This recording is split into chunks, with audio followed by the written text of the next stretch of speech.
हाँ, अब सुरेंद्र जी देखिए, सवाल यही है ना, हमने तो काउंटर अटैक किया है, पाकिस्तान की तरफ से टेररिस्ट आकर पहलगाम करते हैं, हम उसका बदला ले रहे हैं, हम तो रिस्पॉन्ड कर रहे हैं और हम टेररिस्ट इंस्टॉलेशंस को निशाना बना रहे हैं।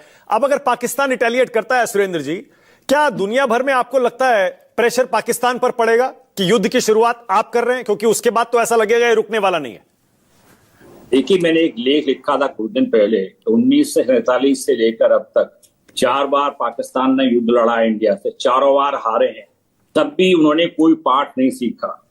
तो चाहे इंटरनेशनल कम्युनिटी कुछ कहती रहे, अभी सभी लोगों ने कहा, मैं सबसे सहमत हूं, पर किसी ने ये नहीं कहा कि जनरल चीफ मुनीर ने क्या कहा, आईआरसी चीफ ने क्या कहा। आपके वहां के प्राइम मिनिस्टर कुछ भी कहते रहे, डिफेंस मिनिस्टर कुछ भी कहते रहे, असल बात ये होगी मुनीर, जनरल मुनीर और आईएसआई का क्या मंशा है।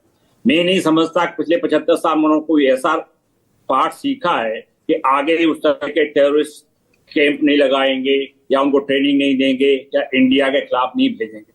मैं समझता हूं कि जनरल मुनीर कोई न कोई एक्शन लेंगे। जहां तक अंतर्राष्ट्रीय सहयोग का सवाल है, हमारी बहुत ही कूटनीतिक, बहुत ही अच्छी डिप्लोमेसी है। जयशंकर जी हो, चाहे आपके मिस्री हो, और प्राइम मिनिस्टर सबसे ऊपर, देश के विदेशी नेताओं से बातचीत बराबर चल रही है। पुतिन प्रेसिडेंट से बात हुई थी, मिस्टर रूबियो से हमारे ईएम बात करते रहे हैं। आप देखिए यूएई, कतार, आपके सऊदी अरेबिया और जितने भी बड़े बड़े देश, यूएई, यूके, अभी जापान के जनरल से बात हो रही थी। तो एक जनरल इंटरनेशनल सपोर्ट है हमारे लिए, और सब लोग कहते रहेंगे, ये डिप्लोमेसी में लैंग्वेज होती है, कीप रेस्ट्रेंट, मेंटेन रेस्ट्रेंट। ये कहने का मतलब यही कि जो है ये बात ज्यादा आगे नहीं बढ़े। तो ज्यादा बात आगे नहीं बढ़ी, इसका केवल जो है रेस्पॉन्सिबिलिटी एक देश के ऊपर नहीं है, केवल भारत के ऊपर। भारत नहीं चाहे, भारत ने, जैसे आपके सुबह मिश्री जी ने कहा था, कि बहुत ही फोकस, बहुत ही नॉन एस्केलेटरी, बहुत ही प्रोपोर्शनेट एंड एकदम जो है सोचा समझा कदम दिया गया है। किसी सिविलियन टारगेट को नहीं किया गया, किसी मिलिट्री इंस्टीट्यूशन का टारगेट नहीं किया। केवल कैंप जो है 9 कैंप है, वो भी हर कैंप पर दिखाया गया, वहां वो लोग क्या करते थे। तो हमको सब जस्टिफिकेशन है, पर एक देश जो इस तरह से इतने सालों से, दशकों से लगातार इसी उस पर चल रहा है कि भारत को पाकिस्तान का एनिमी नंबर 1 बताए हैं।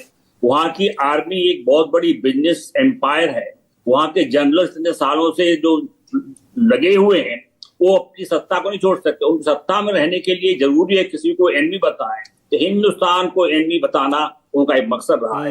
मैं नहीं समझता, जब तक जनरल मुनीर ने जो कुछ कहा था पहलगांव में हुआ, उससे पहले एक बहुत ही भड़काऊ भाषण था, उसकी कोई जरूरत नहीं। कहाँ पे जो 2 नेशन थ्योरी ला रहे हैं, कहाँ पे जिन्ना साहब ने 75 साल बाद उसकी कोई जरूरत नहीं थी।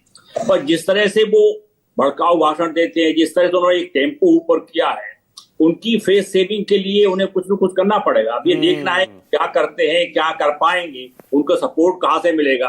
अब अंतर्राष्ट्रीय देश केवल 3 कंट्रीज जो है, चाइना, मलेशिया और तुर्की, जिन्होंने कुछ जो है भाषण इस तरह के दिए थे कि पाकिस्तान के साथ हैं, पर वो भी नहीं चाहेंगे कि पाकिस्तान हिंदुस्तान में कोई एक ओपन कॉन्फ्लिक्ट हो। मैं समझता हूं पिछले 48 आगे वाले 48 घंटों में पता चलेगा कि क्या होने की उम्मीद है। Okay colonel Chaudhary.